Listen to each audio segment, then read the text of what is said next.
Ya, kita pilih aplikasi DJP online, maka kita klik. Ini akan terbuka ya. Kalau belum punya akun, bisa buat akun dan klik daftar di sini ya. Nah, ini registrasi akunnya. Di sini bisa dimasukkan nomor NPWP-nya, kemudian nomor EVIN dan kode keamanan. Lalu diklik submit. Tapi ini kita sudah punya akun ya. Kita langsung login saja. Dan dengan memasukkan nomor NPWP dan masukkan password, kemudian pilih atau klik selanjutnya. Kita sudah masuk di halaman wajib pajak.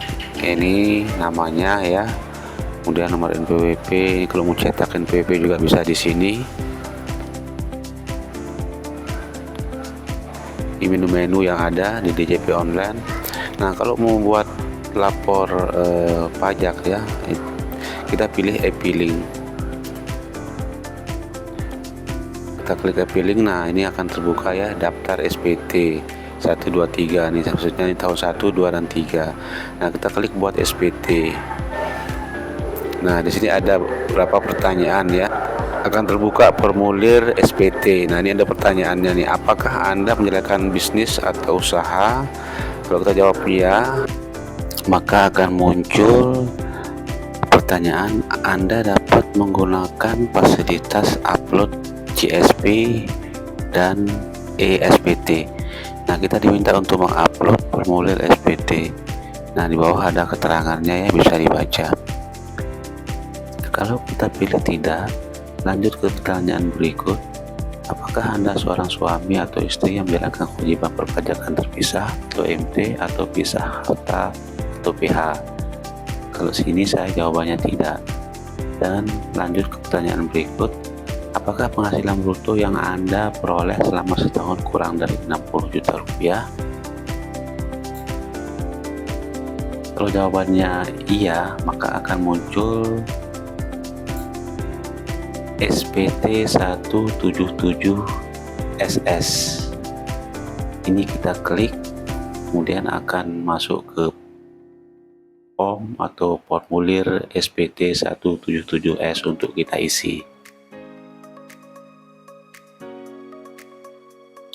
Ya, ini tampilan formulir SPT 17700SS. Isi data formulir.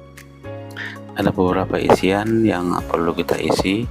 Ada tahun pajak, kemudian pilih tahun pajak. Kita akan melaporkan pajak penghasilan untuk tahun 2024.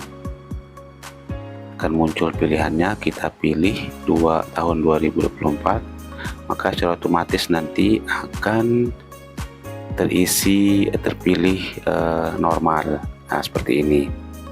Nah, kemudian setelah itu baru kita klik selanjutnya. Nah, akan muncul tampilan form SPT 177S selanjutannya ya. Ini ada tandanya warna kuning, masih ada proses lagi yang perlu kita selesaikan. Ya, di dalam pajak penghasilan ada pertanyaan pertama, penghasilan bruto dalam negeri sehubungan dengan pekerjaan dan penghasilan itu dalam negeri. Bisa langsung diisi.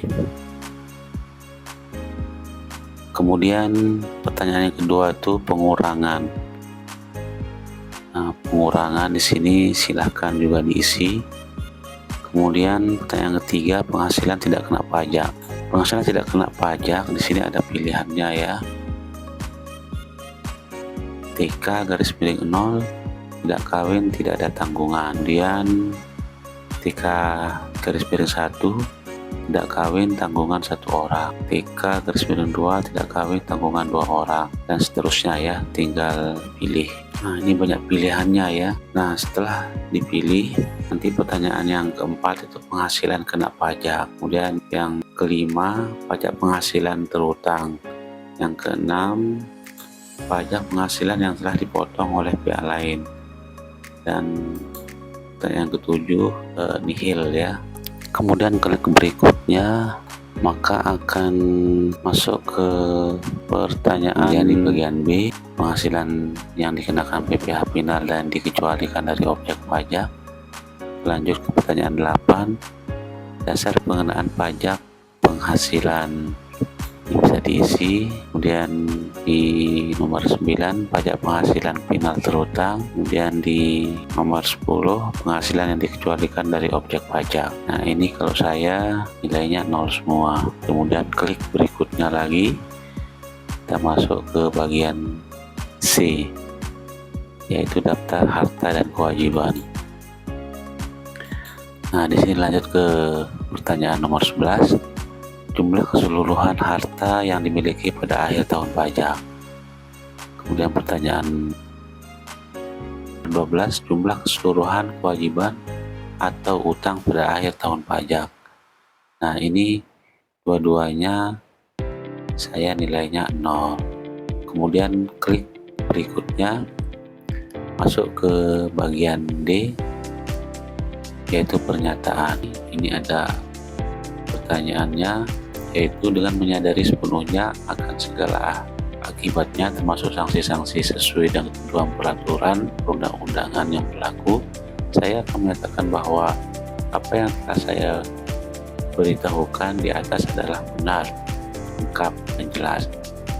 Kalau kita sudah merasa benar yang kita isi tadi, kita langsung klik aja setuju dan kita klik selanjutnya.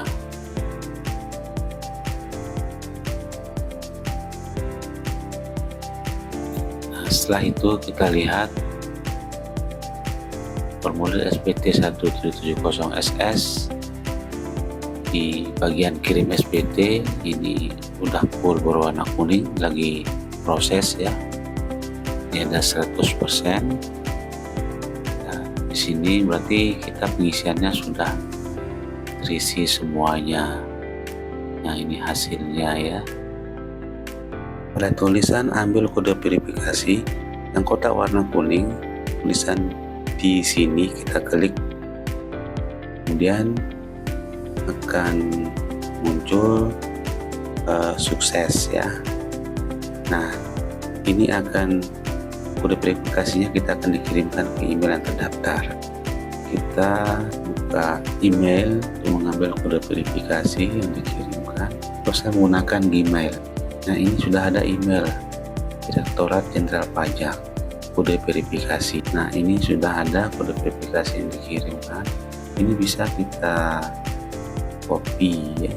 Setelah itu kita buka aplikasi DJP online-nya, lalu kita pastekan, dimasukkan kode verifikasi.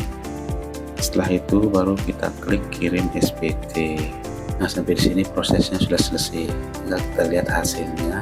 Nah, ini hasilnya keluar, penghasilan Anda di bawah PTKP. Jadi kita tidak dikenakan pajak penghasilan, hanya kita diwajibkan untuk melapor pajak penghasilan tahunan. Ya, ini beberapa informasi ya setelah kita selesai melakukan pelaporan pajak tahunan. Ya, ini informasi untuk pengguna aplikasi DJP online. Kita juga bisa memberikan penilaian terhadap penggunaan aplikasi, puas ataupun tidak puas. Nah, kemudian kalau kita mau cek hasil pelaporan kita bisa buka e-filing, kemudian daftar SPT. Ini akan bertambah dia 1, 2, 3, 4, 2025, nomor 1, 2024, nomor 2, dan seterusnya. Kalau kita mau cek misalkan untuk laporan kita, pajak kita 2025, kita bisa klik tombol yang sebelah kanan ya. Nah, ini tampilannya kalau kita klik tombol yang sebelah kanan ya. Dan juga yang lebih lengkapnya ada dikirimkan ke email yang telah terdaftar. Kita bisa buka nanti di email kita yang telah terdaftar. Begitupun juga dengan tahun 2024 ya, nomor 2 itu kita mengecek misalkan, ya, kita klik juga tombol sebelah kanan. Nah, tampilannya langsung akan muncul dan laporan lengkapnya itu dikirimkan ke email kita yang terdaftar. Nah, kita bisa buka email kita. Nah, ini sudah ada email dari Direktorat Pajak. Ini kita bisa cek ya, seperti ini tampilannya. Jadi teman-teman Kalau misalkan butuh laporan pajak, tinggal dilakukan cara seperti ini. Jadi sekian tutorial laporan pajak penghasilan tahunan. Terima kasih.